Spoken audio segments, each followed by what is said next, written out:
ปูดัดซอคิดซอยดูสาทเลปัทอรามิตีโคขตากานินอนลอลิบลอนี่โยตากซอกอคาเดนเตวังยอวิยากอคาโยตากซอเมเรบาคาเลโปรแกรมวัดเตบาคาทีรีกอกินเตวังยอกอวกอกิกอคาเดลนายกานินบักขี้กาเรียวัดเตวังยอกิจิลนายกตากตักโลดนอดเตวดูตบ้ามานะตนอดบ้าลมาเนี่ยนายกตากตักโลลาวัดเตวตนอดนี่ขมาอยากเตะปลาตุชมาอยากน่าวิลีคนขมาเตะแต่ละตุคนนั้นได้เนี่ยปะทุรากูเลยเขียนดีโอนักเรียนเขียนนักเขียนเขียนดีโอละแต่ถ้าป้าหน่อยดูว่าเตะถ้าดูเนี่ยถ้าบ้าบ้ามั้งมีเราเตะสิก็เลยขมาเนี่ยตุโคกระบุมีเนี่ยสีก็อโพสีเวลาอโพปะเขาเนี่ยสิวเตะกี่ตะกาละมั้งในละสีเนี่ยพอว่าตะกาดูเนี่ยอปะพลาดว่าสีตะกาดูเนี่ยบ้าอย่าตะบ้ามั้งบ้าเลยตุคนนั้นได้ก็มั้งจันมีเราเนี่ยว่าเตะสิก็เวลาเลยว่าก็ยังตับเปิดเฉยเนี่ยเรียนนุ่ยชีคุณเนี่ยตอบุเนี่ยถ้าปากยอเนี่ยด้วยถ้าไม่มันไม่มันนี่ว่ารำตีเนี่ยก็แกว่าโชว์ตัวบอลตามันเนี่ยผ่านดูมาว่าเดี๋ยวว่าคนนี้ว่าเดี๋ยวตากิดขันไม่ตาละคำมันเนี่ยป้ายมาเป็นเนี่ยก็เดี๋ยวละปากยอเนี่ยคำมันเนี่ยไอ้เราเทสิก็ว่าละดอดูเนี่ยมาอย่าก็เลยไปยอดดูพอเลยลักคิดว่าดอดูนะปากยอดูเด็กเลสเวมาเวดอเทสิก็ว่าตัดดูวันยังแกว่าเลยตาขุตาพอเขาไปเลยบอกเลยก็ยอดดอดเป็นว่าดูพวกไปยอคนเนี่ยแกว่าตากิตาบาร์กามาว่าเดี๋ยวตาป้านมันเอาคนนี้ปากกว่าไปเจ็บพอเราดูดอยก็เตะปียดิปุกมาเนาะเตะปียโชยันเจ็บไม่มีทางเลือกครับเพราะว่าเป็นนาทีชีวิตแต่พอเข้ามาปั๊บมันก็เข้าไม่ได้ไงใช่มันก็ปิดด่านไม่เข้าอีกถ้าเข้าได้ก็คือผิดกฎหมายแล้วใช่ก็จะกลายเป็นเหยื่อของขบวนการค้ามนุษย์ที่คุณกสิทธิ์บอกหรือข้าราชการนิสัยไม่ดีรีดไถอะไรอย่างนี้เป็นต้นนะครับแล้วถามว่าผู้นำกองทัพไทยผู้นำรัฐบาลไทยมีความสนิทสนมหรือมีคอนเนคชั่นกับผู้นำกองทัพเมียนมาแปลกไหมไม่แปลกหรอกครับในระดับผู้บริหารประเทศก็จะมีความคุ้นเคยสามารถที่จะเจรจากันได้อยู่แล้วเพียงแต่ภายใต้สถานการณ์ความขัดแย้งที่เกิดขึ้นนี้คุณกสิทธิ์ชวนมองไปถึงความเดือดร้อนของประชาชนคนธรรมดาด้วยนะครับว่าเราก็ต้องให้น้ำหนักกับส่วนนั้นด้วยเหมือนกันทีนี้ถ้าเกิดว่าเปิดให้ 100,000 คนเข้ามาลี้ภัยนี่เป็นตัวเลขกลมๆยกตัวอย่างมันก็อาจจะมีปัญหาอื่นๆตามมาอีกแต่ว่านั่นอาจจะไม่ใช่ประเด็นสำคัญนักที่คุณกสิทธิ์หยิบยกขึ้นมาก่อนเพราะว่ามองว่าชีวิตและความเดือดร้อนสำคัญกว่าในขั้นต้นคำว่าเนี่ยเราเทวดาคำว่าไปยอดโยดูคำว่าไปยอดสุริโยสุริตามาสกอดูโอราตาลาบุบุติติดอกการมีอะไรเทวดาเลยคำว่าเนี่ยก็บักว่าสกอลว่าบักว่าแค่ว่ามีเลยมาเอาวันนี้กว่าจะอยู่ตักซอดบลิคาลีเนี่ยอาจจะดอกได้เลยมีอาวุธเนี่ยอาจจะดอกเลยรำตีเนี่ยก็เกี่ยวเลยไปยอดจีบุว่าคำว่าเนี่ยไอ้ดอทเอาไว้เดี๋ยวได้เลยคอมมอนเนี่ยรัมตีนี่มีเกี่ยวเลยไปอยู่ว่าเนี่ยตาเลยไปอยู่ก็มาตะพิวปลอดได้ไม่เคยจ้าก็ไปอยู่ก็ลูพอดซื้อไม่เคยแล้วเนี่ยแต่ดอเลยรัมตีน่าก็เนี่ยไปอยู่แค่ตัวเราบอกอยู่ว่าอยู่เนี่ยตาก็กอดตัวเนี่ยเอาไว้บ้าอยู่ได้เลยไปอยู่ไม่ให้มานาทีน่าจุดรัมตีอะไรเนี่ยว่าบ้าก็บ้าแค่ว่าเอาเลยรัมตีเนี่ยป้าพลาดว่าเสือกล้อนยังมั้งถูกไหมล่ะเอาไว้เสือกล้อนเนี่ยแค่จี้ก็เลยอยู่ก็เนี่ยก็ได้อยู่ก็ได้แค่ตากีป้าเนี่ยป้าอยู่มาป้าพลาดเอาไว้ได้นะครับเรื่องของการสู้รบในแนวรบตะวันออกของเมียนมานะครับที่ติดชายแดนไทยเนี่ยถือได้ว่าเป็นประวัติศาสตร์ครับเขามาเนี่ยว่าแต่เขามาตัดอยู่ตัดยาละชดตัดละบูเลยอยู่ก้อยเนี่ยแกว่าตัดสิสุดแต่สุดข้ามมาเป็นประวัติศาสตร์ที่ยาวนานมากคุณต้นครับตัดสิสุดแต่สุดพาจีมาแล้วนะพาจีลีมาแล้วนะผู้ชมครับผมนี่ทำข่าวตั้งแต่สมัยแรกๆผมก็รู้จักกองกำลัง KNU แล้วผมได้เขามาเนี่ยแต่ว่าตาหมาว่าตาก็ซ่อนเนี่ยพาจีจีแล้วเดี๋ยวตาสิ่งอย่างว่า KNU มาแล้วนะชื่อนี้มาตั้งแต่เด็กสาภาพแต่ว่าแล้วว่าแต่ว่าตาหน้าหูมีว่า KNU ว่าก็ KNU เนี่ยตาหน้าฉีกขาดเลยนะแห่งชาติกะเหรี่ยงเนี่ยนะนำโดยนายพลโบเมียคนที่เป็นพ่อนะครับที่มาจากเคยไปชายแดนด้วยเคยไปแล้วก็นักข่าวเราเนี่ยที่แม่สอดเนี่ยสุดยอดนะคุณพี่สมจิตเนี่ยโอ้โหพี่สมจิตเนี่ยคอนเนคชั่นเยี่ยมมากนะครับรู้ไหมว่านี่นายพลโบเมียนี่ผู้พ่อนะครับนี่เป็นคนที่ก่อตั้งนะครับสหภาพแห่งชาติกะเหรี่ยงครับนะฮะ KNU นี่แหละนะครับตั้งมาตั้งแต่ปี 2491 คุณต้นท่านผู้ชมครับแล้วก็สู้รบกับกองเขามาเนี่ยว่าแต่ว่าเขามาเนี่ยบอกย้อนเนี่ยสารจะมาเลยว่าแล้วทุกคนอย่าลุชินุยเนี่ยเขามาเดือลุชิคุยเนี่ยสารเดือดประโยชน์ตื้อเลยใครล่ะเดี๋ยวนะกำลังของทหารเมียนมาโดยตลอดครับยาวแต่ว่าเดือดประโยชน์เนี่ยนับรอบว่าสูงมากๆหรอเนี่ยเอานานมากนะครับปัจจุบันถ้านับถึงปีนี้76 ปีครับแค่เนี่ยบอกย้อนตาเปิดชนจีวันนุ่งชีเดือดคืนนี่เลยแต่ว่าบอกย้อนเดือดประโยชน์เนี่ยนุ่งชีคืนนี่เลย76 ปีเนี่ยในช่วงที่นายพลโบเมียเนี่ยเป็นผู้นำนะฮะ ไม่เคยที่จะเอาชนะกองกำลังของฐานเมียนมาคอมมอนเลตันนูชิคุนี่ต้อบุญไม่แต่ในว่าดูบยอนนอบลองได้เลยแต่ก็ครั้งนี้แหละครับหมายถึง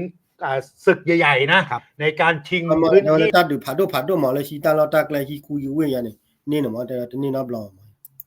ในการสู้กันแล้วก็ตัดสินการแพ้ชนะเนี่ยไม่เคยมีปรากฏแบบนี้มีครั้งนี้แหละที่ทางสหภาพแห่งชาติกะเหรี่ยงหรือว่า KNU เขาร่วมกับหลายกองกำลังครับนะหลายกองคอมมอนเนี่ยแต่ว่าปากยอชีวิตเรารำตีมันนี่เนี่ยแกว่าโชคตัดบล็อกแล้วปากยอตัดเปิดเจ้าบุญเนี่ยเอาไว้มันเนี่ยเราดูทอเลยดูแล้วเวลาเลยมาวันนี้อ่ะมั้งแต่ว่าคอมมอนเนี่ยเนี่ยไม่กว่าเลยอยู่ตักซ้อนเนี่ยบลิกขันเนี่ยอยู่ตักซ้อนเนี่ยอาร์เคล่าเอาคู่ปากยอนะไอ้เจ้าเอาคู่ปากยอเอ็ดแล้วปากยอกันเหนือได้มั้งไม่ละที่พวกเขาพูดเป็นรถเตะแล้วที่พวกเขาพูดเนี่ยไม่เลยจบไปโดนเนี่ยไม่มาดกว่าเดไปยอดสุดเจเนี่ยที่พวกเขาไม่สิ่งอย่างเนี่ยแกเราปัดเตะที่เนี่ยอย่างกันหน้าบอกบ้านเราบ้าบลอชินเอาหลับเอาไว้ได้เอาคอนฟีมาได้คลิปว่าไม่อยู่ที่พวกเขาพูดเนี่ยจะใจว่าไปยอดสุดไม่ก็น่าใจว่าแต่ก็ไม่ละไปโดนเลยมาดกว่าได้มั้งเขากำลังที่รวมตัวกันในนามของกลุ่มต่อต้านรัฐบาลนะครับซึ่งในจำนวนนี้เนี่ยอย่างที่เรียนเอาไว้ครับก็มีหลายกลุ่มนะครับกลุ่มที่เป็นพันธมิตรเนี่ยก็คือ KNLA-PC อันนี้ก็ถือว่าเป็นคล้ายกับกองกำลังกลุ่มย่อยครับนี่เป็นพันธมิตรของ KNU ใกล้ๆกับเป็นลูกของกองกำลัง KNU นั่นแหละครับนะฮะตัวของ KNLA เนี่ยนะฮะมีลูกชายของนายพลโบเมียเนี่ยคนเล็กครับลูกชายคนเล็กเนี่ยเป็นผู้นำคนสำคัญนะครับก็คือพันเอกซอเนเซอร์โบเมียเป็นผู้บังคับกองพันรบพิเศษนะครับนะฮะสังกัดสภาแห่งชาติกะเหรี่ยงนะฮะนี่ครับนี่คนนี้เดี๋ยวนะคนนี้ผมน่าจะใช่หรือเปล่าซอเนเซอร์ใช่ไหมฮะครับซอเนเซอร์นะเอาไว้คอมมอนเตอร์แล้ว PC โคตรกันมั้ง PC ไปแล้วแกว่าทุกคนน่ะอัปเปิล PC ละตีกันมั้งนายก็ได้ว่าสิ่งอย่างหล่อตีว่าแต่ว่าแล้วไม่อาจได้สิ่งอย่างหล่อตีว่ามั้งคอมมอนเอาไว้เตะไว้ยังมั้งเด้ออันนี้เสียชีวิตแล้วนะครับเพราะว่าติดโควิด-19นี่ละตีโดนบ้าโควิด19เนี่ยวันนี้แล้วนี่โซมยากันมั้งอาตาตีลิมั้งเด้อไม่นานนี้เองติดโควิด-19เมื่อเดือนสิงหาคมปี64ครับเสียชีวิตคือมีนายทหารระดับแกนระดับกว่าที่ตาย 3-4 คนนะโควิด-19ครับแต่ว่าอีกคนนึงนะครับอีกคนนึงที่เป็นน้องเป็นลูกคนรองครับลูกคนรองนี่ก็คือพลตรีเนอร์ดาเมียเนี่ยเป็นคนก่อตั้งกองกำลัง KNDO ครับเป็นอีกกองกำลังหนึ่งนะครับ KNDO เนี่ยก็คล้ายๆกับเป็นพันธมิตรของ KNU เหมือนกันครับแต่ว่าเป็นฝ่ายแข็งคือไม่เจรจาชุดนี้ไม่มีการเจรจาสายเหี่ยวนะฮะสายเหี่ยวตัวของพลตรีเนอร์ดาเมียเนี่ยยังอยู่นะครับยังอยู่เคยถูกปลดออกจากตำแหน่งในช่วงปรากฏว่ามันนี่ตักโหลดเอาไว้ได้บ้านหน่อยบ้านหน่อยมั้งแต่ว่าเลยนอนได้มีอะไรวันนอหาเราก็เลยเขียนอยู่บุรีนักเกี่ยวด้วยแต่ว่าแกว่าปรากฏเลยที่ข้าได้ว่าที่ชูได้ว่ามั้งแต่ว่าเอาเลยดอกว่าเล็กที่เดียวว่าเตะก็เลยเขียนนอนได้มีอะไรเกี่ยวกับเขียนดีว่าเขียนนอนได้มีอะไรเขียนดีว่าว่ามั้งเนาะเอาไว้เตะตักซ้อยอะไรเขามาทับ BBS เนี่ยที่นี่ตักซ้อยบล็อกเนี่ยบ้าบล็อกเนี่ยบ้ามั้งตอนนี้ตายเลยว่าที่ตักซ้อยบ้าก็ยังมั้งช่วงที่ทางรัฐบาลเมียนมาก็พยายามที่จะไปเจรจากับชนกลุ่มน้อยกองกำลังต่างๆเพื่อที่จะให้ดูแลพื้นที่ส่งรายได้ส่วนแบ่งเข้ามาอะไรต่างๆใกล้ๆกับใช้พื้นที่ดูแลแต่ว่าพลตรีเนอร์ดาเนี่ยไม่เอาครับไม่เจรจาครับก็เลยถูกทางผู้ที่มีอำนาจในกองกำลังกะเหรี่ยงด้วยกันเนี่ยปลดเขามาเนี่ยว่าเทวดาเขามาเนี่ยเพลต้าดูต้ายาเพประมาณNCเช็คต้องมาตาพิตาเช็คต้องเนี่ยเทวดาเล่นเนอร์ดาเนี่ยเกี่ยวกับอะไรล่ะตู้หล่อว่าที่ผ่านบาร์เทสิเขาเรียกว่ามาตาพิตาขาเช็คต้องเนี่ยเขามาเนี่ยตาเนี่ยกลุ่มเนี่ยเจอตาให้ขอให้น้องเราแต่จะฟันเนาะดอกไม่เลยสุดคนเนี่ยดาวด้วยเนี่ยเอาไว้ตู้หล่อว่าเขามาเนี่ยเอาไว้เขามาตาดินนี่คือเอาไว้แต่มาเขาดอกเล็กขี้ดอกเนี่ยเทวดาเรียกว่าโอ้เดี๋ยวตาสุดท้ายก็มาเลยเขียนอยู่ปูนมั้งเทวดาเขามาเนี่ยตาเนาะหาเราเวอร์ดอกมาอย่างนี้ อยู่พักหนึ่งปรากฏว่าแนวร่วมหรือพันธมิตรหรือนักรบในสมรภูมิเนี่ยแอนตี้ไม่ยอมบอกว่าต้องเอาคนอย่างนี้ไว้นะฮะสุดท้ายท่านก็เลยกลับมาเป็นผู้นำของกองกำลัง KNDO อยู่ณปัจจุบันคือคนนี้สายเหี่ยวไม่เจรจากับพม่าอันนี้ชัดเจนจุดยืนเขามาเดี๋ยวว่าเตวเลยเขามาทุกคนได้เกี่ยวกับ KNDO ได้คะแนนตบ้าบ้างมั้ง information ได้กลุ่มการอยู่ตบ้าบ้างมั้งเนาะเนี่ยชัดเจนเมื่อเช้าในรายการมุมการเมืองผมคุยกับอาจารย์ดุลยภาคปรีชารัตน์นะครับมหาวิทยาลัยธรรมศาสตร์อาจารย์เป็นผู้ที่ศึกษาเกี่ยวกับการเมืองการอาหารภายในประเทศเมียนมาบอกว่าอาจารย์ใช้คำว่าเพลียงพล้ำการเพลียงพล้ำอย่างต่อเนื่องของกองทัพทหารเมียนมาที่เกิดขึ้นเนี่ยมันเกิดขึ้นจากหลายปัจจัยหนึ่งในนั้นคือการเป็นน้ำหนึ่งใจเดียวกันในแบบพอมาได้แต่ว่าตาเล็ดวันใหญ่ตาเล็ดไปย้อนเนี่ยไปย้อนสุดเนี่ยพลาวเวลาข้าเนี่ยตาเกี่ยโคตรตอนเนี่ยว่าเลยเขามาก็เบียดดอดเบี้ยเนี่ยว่าดูพูดเบียดสุดนะเขามาเนี่ยตาเกี่ยวันเนี่ยตาเกี่ยมุปาเนี่ยน้องกี่เตอร์ลงมาได้แต่ว่าแบบที่ไม่เคยปรากฏมาก่อนของบรรดากลุ่มชาติพันธุ์ต่างๆเข้าตีมีการนัดแนะช่วงเวลาเข้าตีพร้อมกันเข้าตีเป็นคลื่นกลุ่มนี้เข้าก่อนอีกกลุ่มหนึ่งคลื่นตามมาเขามาเนี่ยแต่ว่าเขามาตัดดูแล้ววัดดูไปย้อนแค่เขาเนี่ยดีต่อแล้วเนี่ยว่าเขามาแค่นี่แล้วปุ๊บอันเดียวต่อแล้วปุ๊บเนี่ยเป็นสิ่งอย่างละความไม่ดูโอ้ดูมาเนาะอันนั้นแค่พลาแล้วว่าโอ้แล้วก็ไปย้อนว่าแล้วเกี่ยวกับไปย้อนที่พันดูพูดไปย้อนก็ดูเด็ดเอาไว้ดูเนี่ยไม่ดูได้ดูเช้าตอนเนี่ยเอาไว้ดูเนี่ยสุดยอดแล้วก็ดูได้ก็อดอวัดดูเนี่ยไม่ประตูได้วัดดูดุได้เขามาประตูเนี่ยประตูเลยไม่ประตูได้ดีกว่าเขามาเนี่ยวัดดูเนี่ยไม่ท่อเช้าตอนเนี่ยวัดดูเนี่ยขอบไปจะได้แล้ววัดดูเนี่ยประตูแล้ววัดดูเนี่ยท่อก็ได้กันยังมั้งไอ้ได้วัดดูไปย้อนว่าคนเนี่ยไปย้อนเนี่ยแค่นี้အခုဘာတော့မှာတယ်အခုဘာတော့လို့ပါကောလေplan plan เนี่ยเขามาเนี่ยပါတာလည်းကဆူးမှာရတယ် plan လည်းကဆူးမှာหลายๆจุดมันทำให้กองทัพเมียนมาที่เดิมทีก็เริ่มที่จะอ่อนลงรับศึกได้ยากที่สำคัญกลยุทธ์ของรัฐบาลทหารเมียนมาที่มักจะใช้อาจารย์ใช้คำว่าสงครามประชาชนก็คือปลุกประชาชนเข้ามาร่วมเพื่อที่จะตอบโต้กับความขัดแย้งภายในประเทศแต่ด้วยเรตติ้งความนิยมของกองทัพที่ลดน้อยถอยลงมากๆในช่วงหลายปีที่ผ่านมามันทำให้ประชาชนที่ถ้าในอดีตคงเข้าร่วมกับกองทัพเมียนมาตอนนี้หันไปเข้าร่วมกับฝ่ายต่อต้านเขามาจากการมีเนี่ยประโยชน์ตัวเนี่ยแค่เนี่ยประโยชน์ตัวเนี่ยแค่ว่าปาดดูเลยปาดใจบาดดูเตอร์แล้วก็เบียดดอกเบี้ยคนเนี่ยเนาะตัวที่นั่นเนี่ยแล้วก็ก่อได้สมุทรสีโบแล้วแค่มันก็เบียดตัวนั่นเนี่ยหลอดจ้าแล้วเขามาเนี่ยว่าที่พวกเขาพูดเนี่ยตัวมันก็ได้เบียดตัวเยอะว่าอาการมีเนี่ยว่าที่พวกเขาพูดเนี่ยเลยมันก็ได้ดอกว่าแล้วทอดได้เบียดตัวที่ผ่านมาအခုနေကေဝတာကေကောဖတ်ဒိုလပြဆူဝခဲလာဘကွာချမဲဝရမနော်တော့ပြဆူနာရီဘာလောจ้าวรมနော်หรือไม่ก็อาจจะหลบภัยสงครามออกนอกประเทศแทนนะครับมันทำให้การความแข็งแกร่งของกองทัพเมียนมายิ่งลดน้อยถอยลงไปอีก2 เดือนก่อนมีข่าวว่ากองทัพเมียนมาบังคับใช้กฎหมายเกณฑ์ทหารชายหญิงทั้งหมดครับเกณฑ์ทหารผมถามอาจารย์ว่าเอาเกณฑ์ไปตั้งเยอะทำไมสู้ไม่ได้หมายถึงว่าทำไมเพียงพล้ำอีกอาจารย์บอกว่ายังไม่ออกฤทธิ์เดชฮะคือเกณฑ์ไปเมื่อ2 เดือนที่แล้วนี่ยังอบรมกันไม่เสร็จเลยในพื้นที่เมวดีก็แตกซะแล้วนะครับแล้วก็มาเนี่ยว่าที่กว่าแล้วเดี๋ยวแล้วปุ๊กขี้ลาต้อบุญไปย้อนเนี่ยก็สารทัศน์สุกันตัวเดียวได้เขามาแล้วเดี๋ยวได้สารทัศน์สุอย่างละเขามาเนี่ยสารมาทัศน์สุแล้วนะแล้วขี้ตาโตลงมาต้องวิ่งเลยนะอะดูแค่ว่าเลยท่อว่าตาล้อเนี่ยนี่ราคาเลยเขามาเนี่ยสุเนี่ยโตก็ต่อได้เลยเอาว่าตาดูตาอยากว่าน้อยมีมาเดี๋ยวว่าสุเลยว่าท่อเวลาต่อเลยป่ะเนี่ยเฮ้ยว่าดูแล้วแค่เนี่ยรำตีนากันเนี่ยแต่ผ่านเลยมั้ยเนี่ยครับคือพอมีการต่อสู้ยาวนานยืดเยื้อเนี่ย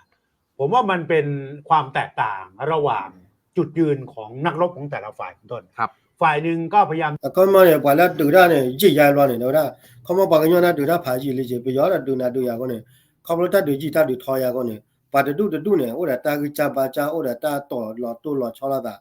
เขามาเนี่ยก็ปาเดละเขามาแต่เลยว่าคิดดูเนี่ยไม่ดูแล้วแต่ไม่นี่ยี่ล้อนี่เนี่ยแกได้เวลาเชิดบุตรแล้วว่ะเป็นไม่แต่เลยตั้งตัวแล้วนะสายยอสีโอ้เราตาไปย้อนแต่เวลาเขามาเนี่ยสาดโอ้เราตาแล้วว่ะมันแต่เลยเนี่ยไม่แกดูได้ยี่เดียวแล้วเนี่